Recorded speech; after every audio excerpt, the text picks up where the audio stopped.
Yadda wani ustaz ya ciki a ɗalibansa. A wani gari mai nisa akwai wata makaranta, shahararriyar makaranta wanda ake koyar da karatun dare.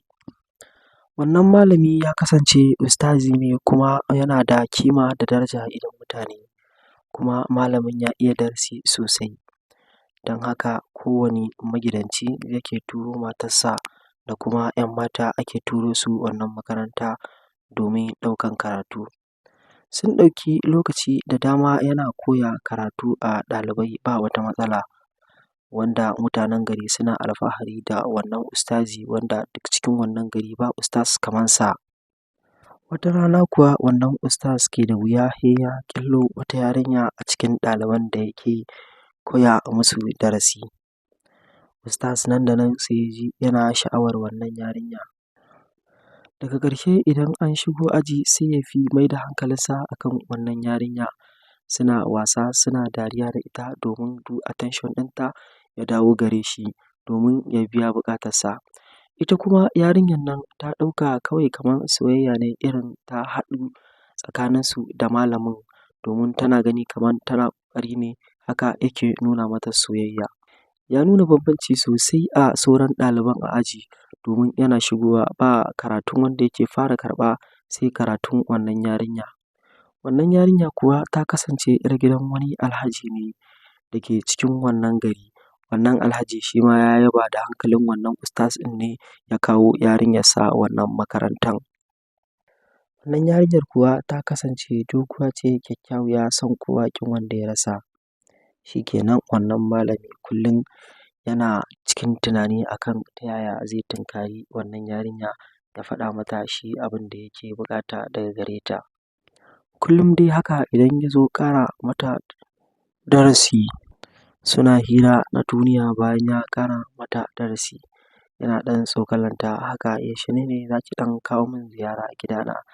Tana cewa a'a malam ai ni ban kawo maka ziyara gidana ba, sai dai ka zo ka gidanmu. Ya ce to ba damuwa in sha Allah zan zo gidanku. Kamar da wasa suna yi da wasa, yau gobe jibi suna karatu a makaranta normal. Sai wannan ustaz ya shirya tsaf ya tafi gidan su wannan yarinya domin ya kai mata ziyara. Isansa gidan ke da wuya kuwa sai ya tunkarar ga mahaifin yarinyar nan ga kuma mahaifiyarta. Sun ji daɗin zuwan malamin nan domin sun ga yadda yarinyar take karatu kwana biyu. Suka tarbi malam suna masa godiya a kan yau babban baƙo muka yi a gidanmu, kuma malam mun kalli yadda yarinya take karatu, Allah ya saka da alkhairi. Ustaz ya ce ai ba damuwa wannan ba komai ba ne, in sha Allah yarinya za ta yi karatu fiye da haka ma. Mahaifin yarinyar nan kuwa da ke mai kuɗi ne, ya ɗaga kyautan kuɗi ya ba da wannan ustaz ɗin naira 50,000 domin shi ma ya ɗan rage, kuma ya sake danƙa masa amanar yarinyar a hannunsa yake cewa don Allah ta dage tana karatu sabida yanayin yau da gobe, kuma yana kula da ita sosai. Ya bar masa yarinyar a hannunsa. Shi ko wannan ustaz ya ji daɗi sosai a kan wannan handin uba da aka masa ta wannan yarinyar. Rana ɗaya suna cikin karatu sai ya fita waje yake tunanin ta yaya zai biyo a wannan yarinya domin ya gayyace ta ta bi shi ɗakinsa.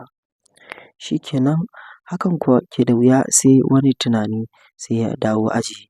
Bayan ya gama ba da hadda 'yan aji a kowa da kowa ya ce ita ta jira shi kar ta tafi. Bayan kowa da kowa ya fita sai yake ce mata akwai wani littafi da zai fara koya mata, to amma wannan littafin ya kasance sirri ne tsakaninsu, ya kamata ta zo gidansa ne ya ba ta littafin, in ya so sai ta wuce gida ta can. Yarinyar ta tsorata sosai da ta ji haka domin ita kwata-kwata ba ta saba shiga sabgar maza ba. Shi kenan dai ta daure a cikin zuciyarta tana gani ai ba wani matsala. Shi kenan sai ta bi wannan malamin gidansa domin ta karɓi wannan littafi. Isansu ke da wuya gidan wannan malami, sai ta kalli gida ne ba kowa a cikin wannan gida, sai ya buɗe cikin ɗakinsa ya shiga ya zauna a gefen gadonsa ya ce ta zo ta zauna. Sai ta shiga cikin ɗakin take cewa malam a ban littafin zan wuce domin dadi zai neme ni. Sai ya ce mata ta saki jikinki, ki saki jikinki mana, ba wani matsala ki zauna zan duba littafin ne sosai. Bayan ta zauna shi kuma ya shiga cikin uwaɗɗaka ya yi kamar mai duba wani littafi, sai ya ɗebo ruwa a cikin kofi ya sa mata maganin bacci, sai ya kawo mata ruwa ya ce ta sha ruwa ga littattafan. Ya ɗebo littattafai guda 2 ta ce masa a'a ta gode, ya ce a'a ki sha ruwa ai ba komai ba ne. Ya ɗauki guda ɗaya a cikin ruwan ya sha ya ce ta sha. Ita kuma ganin ta yarda da wannan malami 100% sai ta ɗauki wannan ruwa ta sha. Shan ruwan nan kuwa ke da wuya, ta tashi za ta tafi sai ta fara jin hajijiya, tana jin hajijiya tana jin bacci. Wannan sai ta ce a malam zan tafi gida domin ina jin bacci. Sai ya ce a'a ba damuwa bari ni ma yanzu fita zan yi, ki kwanta mana ki baccinki in kin tashi sai ki wuce gida. Ita kuwa sai ta yi na'am da wannan maganar da malam ya faɗa mata. Shikenan sai ta kwanta. Tana kwantawa ita ba ta san abin da ya faru ba. Bayan ta kwanta malam kuma ya biya buƙatarsa da yarinya. Shikenan bayan ta farka sai ta fuskanci fa kamar akwai wani abin da ya faru da ita. Tana ganin ta kuma sai ta dudduba gabar da yamma, kudu da arewa ba ta ga wannan malami ba. Ta ɗauki jakarta a jajan ta wuce ta tafi gida. Tana zuwa ta tafi gida aka ce ina ta je ta daɗe haka ba ta dawo ba. Sai ta ce ba komai kawai na bi ta gidan su ƙawata ne har mahaifinsu ya buge ta, ya ce kuma ya ga yanayinsa ya canja mata. Shi kuma malam duk wani burinsa da yake buƙata ya cika. Daga nan kuma sai ya zo ya fara regret, yana tunanin akan yanzu yanda iyayen yarinyar nan suka ba shi amanar yarinyar, kuma ga a yanda yake tsananin ƙaunar wannan yarinya, iyayensa suka yarda da shi a kanta har ya aikata mata haka. Sai ya zo ya fara da na sani. Wata zuciyar kuma tana ce masa haka ma normal ne ai ba ta tashi ba. Kwana 1, 2, 3, 4 yarinya sai ciki ya fara fita a jikin yarinya. Shikenan daga nan yarinya ta fara laulayi. A gida kuma sai aka kai ta asibiti an aza wani jinya ne ya faru da wannan yarinya. An kai ta an je an yi gwaji sai aka faɗi cewa yarinyar nan fa ciki take da shi. To daga nan kuma mahaifin ya ce ciki, mahaifiyar ma ta ce ciki, subhanallahi. Suka dawo da yarinyarsu gida aka kafa mata sharaɗuɗɗuka, aka dake ta. Babanta ya ji baƙin cikin abun nan sosai domin shi yana tunanin ya za a yi yarinya ta zo musu da wannan abin kunya.